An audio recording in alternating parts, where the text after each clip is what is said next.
Yo guys, what's up man? It's your main man here, Double H.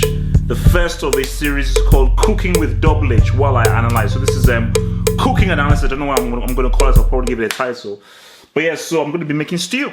You know, thank you mama who taught me how to make stew. So as I do this and I teach you how to make stew, I'm going to be talking a little bit more about, just reacting more to the whole Ballon d'Or thing and Messi and Cristiano's dominance, what it means, and the whole thing of the Ballon d'Or. So obviously, as you can see here, we're going to be just chopping up some onions. So the first thing that you do when you're making stew is you're going to start with your onions. You really should start with 4 large onions, but I'm going to go here with perhaps maybe 6 of these smaller onions right here.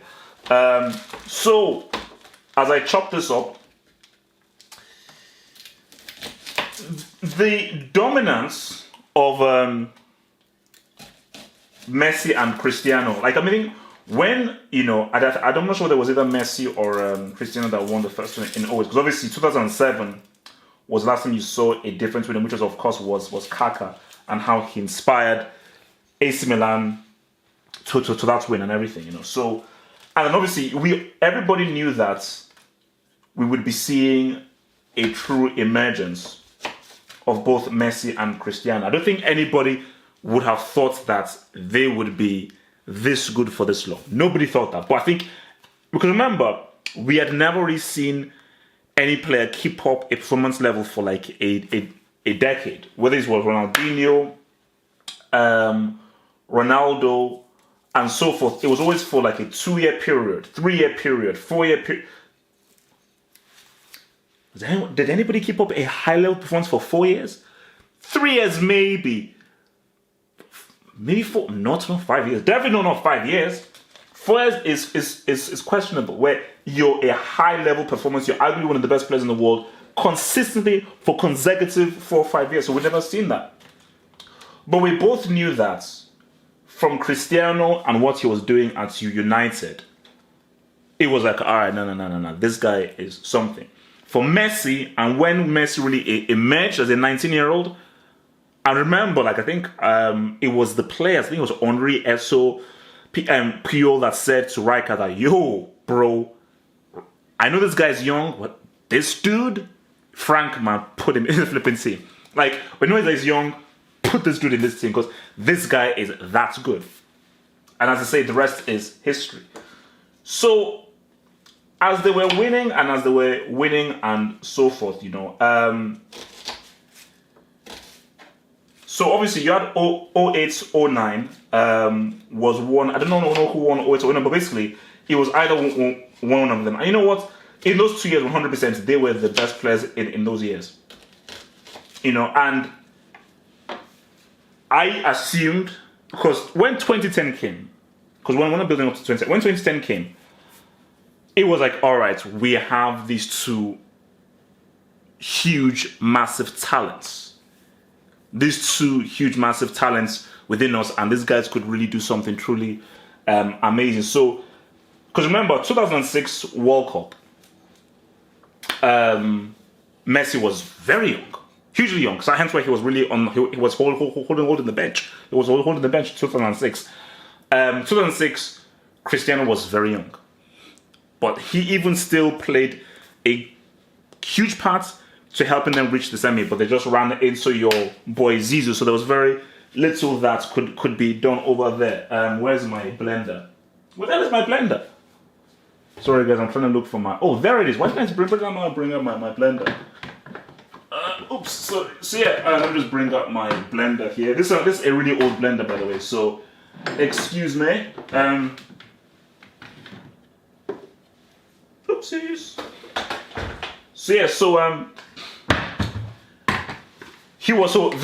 Cristiano was really young in 2010, and Messi was super young. I think Messi was 19 back in 2006. So 2010, I think they were both primed. Cristiano had already had a World Cup already, and he was really, because 2006 he was not at the top of his game, man. He was still a guy at United, still really pretty much learning his trade, and he was still pretty much the skills guy. I think by 2010 he was a lot more refined, and I think by 2010 I think he had just moved to Real Madrid, And Messi by 2010 was really established by, okay, now this dude is really that dude, you know. But come the World Cup, I feel that both of them, they ultimately underwhelmed. You know, for Cristiano, again, group stages, he did his thing. I think it was against North Korea. He scored a few goals, but by the time they then went past Spain. So I think that, you know, for Cristiano and Portugal, Queiroz was just, I mean, it was a bad fit. And I actually remember very distinctly Cristiano in the Spain game looking at Queiroz and like, bro, what the hell? So that was just a whole messed up thing. For Messi, again, you look at Maradona, but I think that there was far more belief that something could really happen based on just how well he played in the group stage. That he could really feature and do something truly exceptional for a very attacking Argentina team. Because again, that was a very, very exciting Argentina team that Maradona had. He should have started with Milito, but that didn't happen. But basically, lo and behold, long story short, they both were unable to really perform at the highest level in 2010. So there was another dude though who did perform at the World Cup and in the Champions League. Do you know who that is? I'm wondering. There's a dude, because let's be real, Iniesta and Xavi both had a great World Cup. I think they were decent to the Champions League. Again, helped them, inspired them to a Champions League semi-final with the Ryanso, your boy Mourinho. And you see, the thing with our Spain and the 2010 World Cup, it was a team effort. But they don't sniff a World Cup without Xavi and his midfield work. They don't sniff a thing without Iniesta and his attacking midfield work. Who scored the winning goal? Well, forget just the winning goal. Iniesta's productivity, breaking from midfield, was critical and crucial. And Xavi, for me, was one of the best players at that World Cup. Like, he was the guy that set the tone to this Spain that's mid dominant standard nobody could really obtain with. But there's another dude, though. You give up? Sure, you know. Wesley Sneijder. He was the dude that you guys, I'm sure, perhaps already knew. He was the man that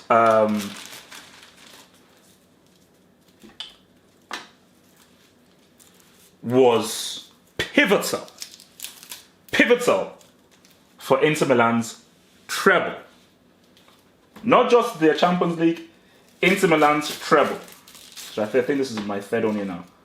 And you can see it's really sparking my eyes already. Pivotal to their treble. So it's 1, 2, 3, 4, 5, 6. Yeah, we're going to use 6. We're going to use 6. That should be fine. Pivotal to the treble. His playmaking and how he was utilized as a number 10, for me, it is one of the best displays of a number 10 I've ever seen. In a single season, it is one of the best displays of a number 10 that I've ever seen. Like, I don't think that you can play that role any better than how your boy... Woo! Me eyes! Sugar! Woo! So this is orange now. Whoa! Woo! Nice. Damn. Flipboard. Ah! Oh. Sorry, guys. This is what happens, man. Fuck, really? Things can probably get you in your eyes. Flip. Damn. Alright. Okay, let me just show those in there like this. So yeah, he was critical. One of the best number 10 performances ever, and he was very, very important for Holland reaching the final. Remember, 2010, nobody thought Holland would even sniff that. 20 people were looking at Dunga's Brazil. They're looking at the Messi-led Argentina team. They're looking at Spain, of course, because they just won the Euros. They're even looking at Italy, who are, of course, the defending World Cup winners. Nobody was looking at Holland.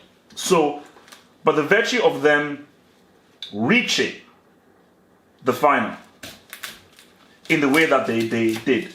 Robin did his thing too, but my God, the way in which Robin played and how crucial he was to all their games, he was definitely one of the best players. So you would think that he, at the very least, no, don't forget about the very least, you think that's it, he's won. That yes, Xavi has a great argument, Iniesta has a great argument, but my God, a man who won a treble, got to a World Cup final, and was crucial to those two feats, World Cup final and treble, he wins it. But they gave it to Messi.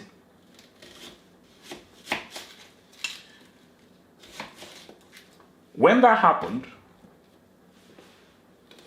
of course, I was shocked.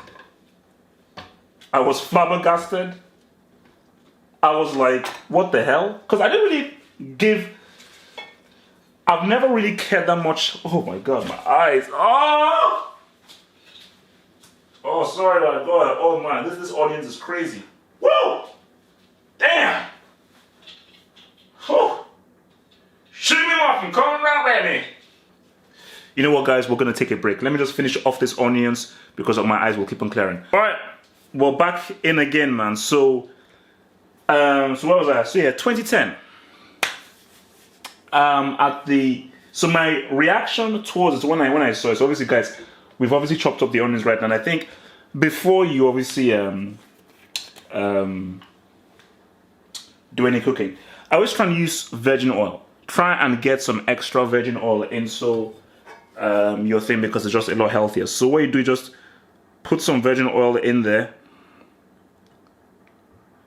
and just put enough just to cover the very base of the pan, not too much. So as you see there, just to cover the very base of the pan, and then chop up a few onions, as you can see here, and just shove them into the pan like so, and on very low heat,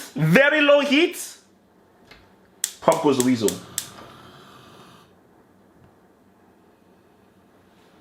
So very low heat, let that just pop pop off. And then once the onions go brown, then you can go. So then we then move over here. As you can see, this is obviously our chopped up onions. As you can see there, chopped up onions, boom. And then we just blend away, we just blend away. What the hell is my, all right, there you go. But obviously, to help blend it, what helps is just to put a bit of water. Because sometimes it can get a bit dry, and the water helps it to, see there? So the water just helps it to blend a lot better. So you shove that in there, like so. Put the cap on like so. Press on. And then you blend. So yeah, my reaction to the 2010 Ballon d'Or, when that happened, I was like, this makes no sense. Sneijder was robbed, and I just felt personally aggrieved for Sneijder. Because I think when it was given to Messi, I was like, there's something deeper happening.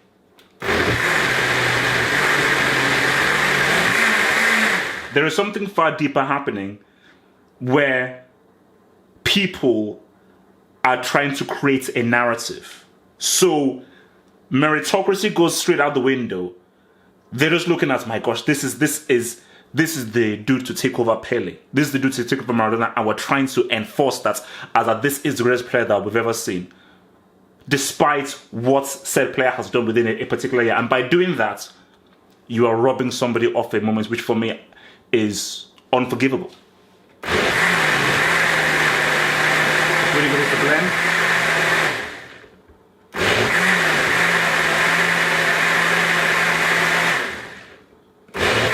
Almost done. All right. So that is done. So let's just go straight back here. So yeah, man. That was when I was like, okay, this is weird, but it did not end there. It did not end there. Let me just try. So as you can see, you know what? You can shove this up to be a little bit higher. Put the fire a little bit higher, and then do you have any more onions? Oh, that's cool. Because what the purpose of putting the onions in the pan is, it gives it taste. This is something that I learned from my mama. Basically, it just gives your stew a bit of taste, and it gives it that's oniony taste. Because what we're going to do is that we wait for the onions to go brown, and once they go brown, we then have to then take the onions out. But as we take the onions out, the oil that has the scent of the onions, which adds to the taste of the stew once we cook it.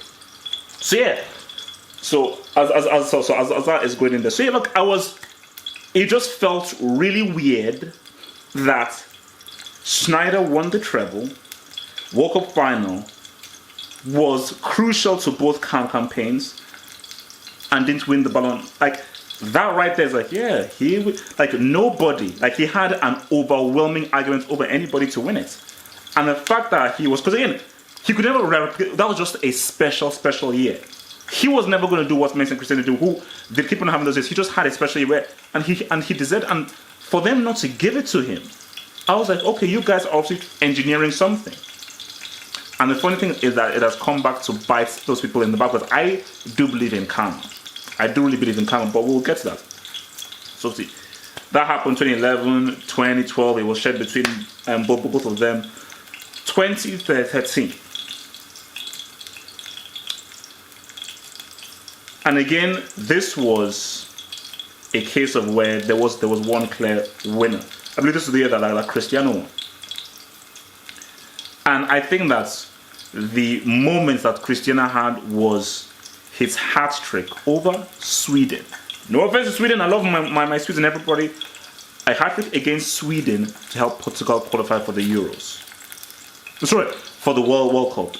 It wasn't either a World Cup or Euros, a hat trick to help them qualify for the Euros. There was a French dude. Did you know who he is? Another team won a treble as well. Oh yes, their first ever treble. Oh yes.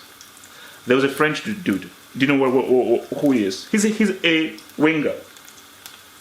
You know, a winger. Very cool looking dude. Franck Ribery. Ribery has been a winger who many people say like he's one of the best wingers of his generation, and one of the best two-footed players ever. Like, generally one of the best two-footed players that I've ever seen. And this was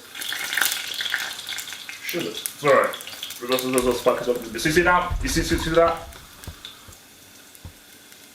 You'll soon see it's getting a little bit browner. So once it gets brown like so, that's when, oh, look at that. That's beautiful. That's beautiful. It's a bit spicy, but it was beautiful. It's beautiful. So, can you smell? Can you smell that?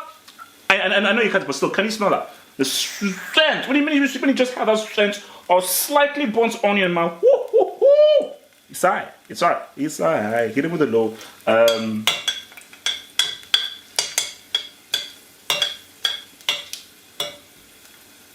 think that's enough. Now, probably use the gloves like so. Oh, nice. Look at that. So you see, if you can see that, the onions are slightly brown. And that's what you need. You don't want it to be fully burnt, but slightly brown, so that that burnt oniony thing seeps into the taste. And very simple. You just take out the onions. That's simple as that. It's not really that complicated. So I am the weirdo. So you just do that, and then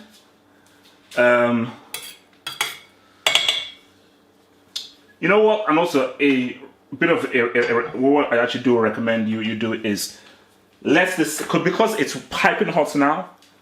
Give it about 5 minutes just to settle and to cool down, because if I was to put the chopped up onions in there right now, it will flare up. So we'll come back to that. The next thing for us to do is with our blended onions, as you can see here, all blended, we now shove it into the pan like so. Okay, where's my spoon? See, now shove it in. Woo! Ah, beautiful. It's beautiful, beautiful, beautiful, man. Alright. So, just to give you a little look like that. Now, for my next trick, tomato dory, we will get back onto what we're talking about with Ribery. So, in this session here, we merely... where the hell are those tin tomatoes up here then? Tin tomatoes! Oh, yeah, it is actually easier to open. Chopped up tin tomatoes. Some people like peeled, but I like chopped. So try and get 2 or 3 cans of Italian chopped tomatoes. So open up like so. Let's just grab a spoon so nothing spills over. Alright. There we go. Alright, where's the other one? Okay, here we go, beautiful.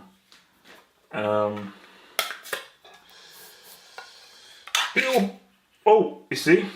Ow, damn it. Shove it in there like so. Ugh. Actually, you know what? Let's have 2. Let's start with 2 and see how we're doing with 2. Because depending on how full your pan is, 3 tins may actually be too much. So let's just start off with 2. Alright, where the hell is my cover? Oh, there you go. Alright, shove it in there like so. Put that thingy away. Make sure your blender's attached. Put that thing on. Alright. Woo!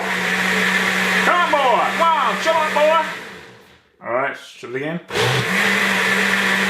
on, boys. Chop that boy.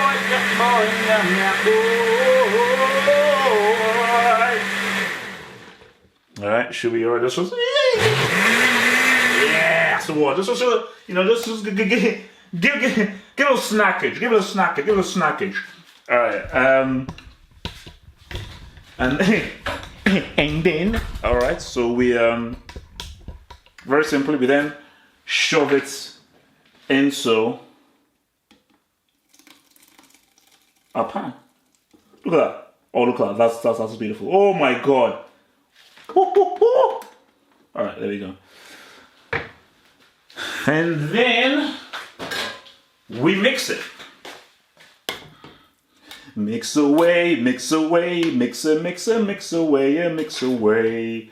You mix away. So until you get a nice reddish look. So just keep mixing, Oh, there we go, look at that, it's coming in, it's coming through. Keep mixing away, keep mixing away, keep mixing away. Mix away, mix away. See, we may need okay, I think we may be fine. I was trying to think maybe we need 1 more can. But I think this might just be fine. Aha, I think we're just about good. We're just about good. Just keep mixing away, keep mixing away. I may put in just a bit more chopped tomatoes. I don't just mix it. All right. Oh my gosh, that's looking nice. That's looking nice. So, look at that. So, if you can see that, that's oopsies. That's the kind of reddish look that we want. But just keep mixing it so that, you know, because you want it just to be a nice little, you know, nothing too sinister, nothing too sinister. We want to be friendly. Now for the next trick here, spices. Go to your local pharmacy or anything and try and find this. This is your lifesaver. In anything that you cook, my dear friend and subscribers, all-purpose seasoning. Go to your local cook or whatever workshop and try and find all-purpose seasoning, because that's what it is. It's all-purpose seasoning. It is seasoning for all purposes. And all you do, shove it right in there. You know what? Let me be a bit critical here. A spoonful. About a spoonful, and I put it across like so, and that's it. Spoonful. Now, here are some other spices that will be of help to you. Okay, let's see what we have. Oregano. A little bit of a dab. Boom. Basil. The great master, the detective. Some basil. A little bit of a dab. Listen, what you want to be about like two or three of these little dabs with your finger, and then that's it. We've got to have time. Got to have time. No time? Are you kidding me? All right. That's all right. Relax. That's fine.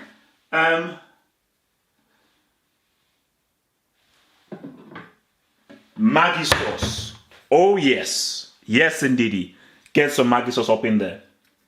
Liquid season, Maggi sauce. Oh my God, look at that. Just dabbage. That's it. I probably put too much, but who cares? Okay. Sweet love. All right, and we're back. So just the last of our spices. This is an essential time. You always want to have a bit of time. I'll probably put a list of them in the description box below. Again, just a little bit. No, nothing sinister. Now this is key. Pepper. A little bit of, and not too much, ground black pepper, because the pepper just gives you a little bit of sting now. That's it. Nothing too much. And white pepper, some black pepper and some white pepper, just a bit of sting. Boom, that's it. And put it on very low.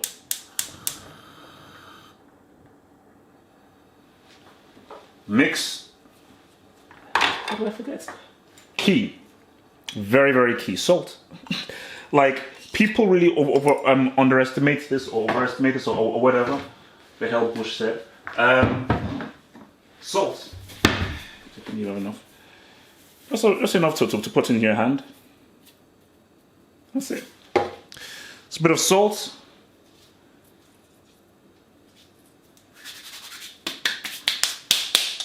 And we mix away. Very simple. As simple as pecan pie. Oh my gosh, guys. This smells alright, man. It smells alright. I won't lie, man. It smells alright. Smells alright, man. Smells alright. We should have some. Alright, I'll save you guys some. I just put it in pan over that, man. So just to end this, man. So when Ribery did not win and it went to Christian, I was like, okay, I get what's happening. I was already really pissed with what happened in 2010. I signed out, and when that happened in 2013, I was like, oh, I get it. They're pushing this agenda. It's not about meritocracy and who deserves to win. What they want to do, what the media wants to write is, let us create this myth that these are the two greatest players of all time. And no, but more importantly, let's create this myth that these two great players were playing at the same time and they were competing with each other and they're competing in this Ballon d'Or. Because the thing about it is that the Ballon d'Or, it's engineered. Because remember, it is voted for. You don't have to earn a Ballon d'Or. It's just given to you. Sneijder earned that Ballon d'Or. It wasn't given to him. Ribery earned that Ballon d'Or. It wasn't given to him. But Sneijder earned that Champions League. Ribery earned that Champions League. They both earned a treble. How do players who are instrumental in a treble-winning season not get voted as the best player of that season?